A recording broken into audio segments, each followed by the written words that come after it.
Good morning, children. We'll continue with the chapter Landscape of the Soul. As we discussed in yesterday's video, that this chapter is about a difference in the art form of Western and classical Chinese world.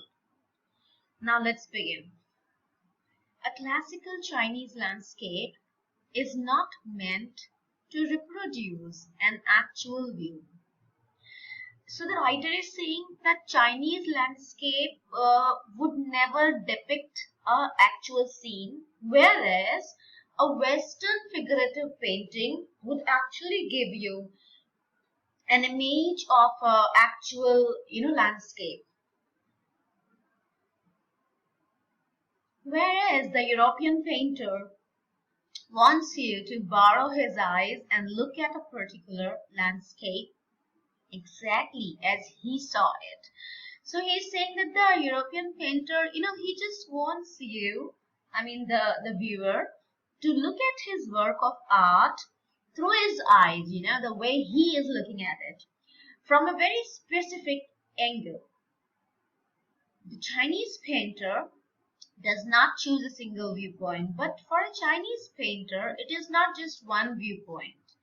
His landscape is not a real one, and you can enter it from any point, then travel in it.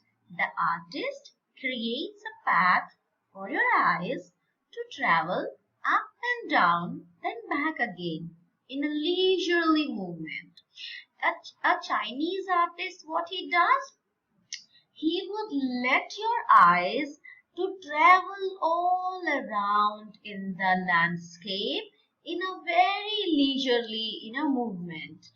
And you can go up, you can enjoy the down, you can enjoy whatever you want in that particular piece of art. This is even more true in the case of the horizontal scroll, in which the action of slowly opening one section of the painting, then rolling it up to move on to the other, adds a dimension of time which is unknown in any other form of painting. Now, this is, he's saying, is more, accurate when it comes to horizontal, piece of art, because when you would be scrolling it down and the secret of the painting would be coming before you. Okay, it also requires one minute.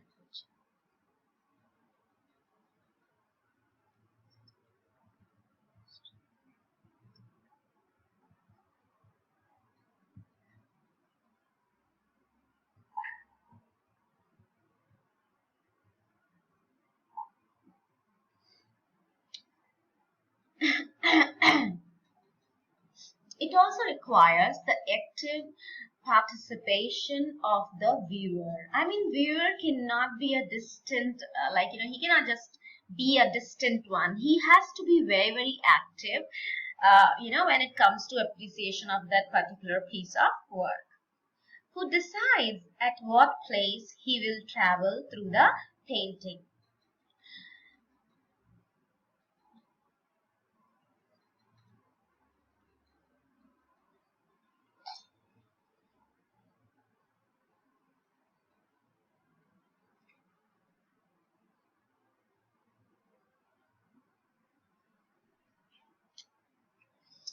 It also requires the active participation of the viewer, who decides at what place he will travel through the painting.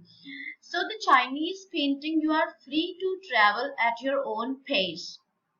It's a participation which is physical as well as mental.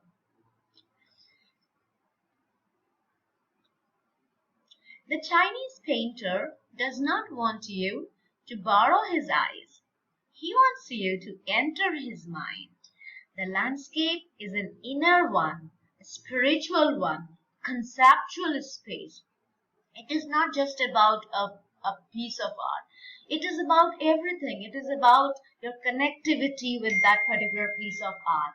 It is more than that. It is more of a spiritual experience. All right. So we'll stop here and continue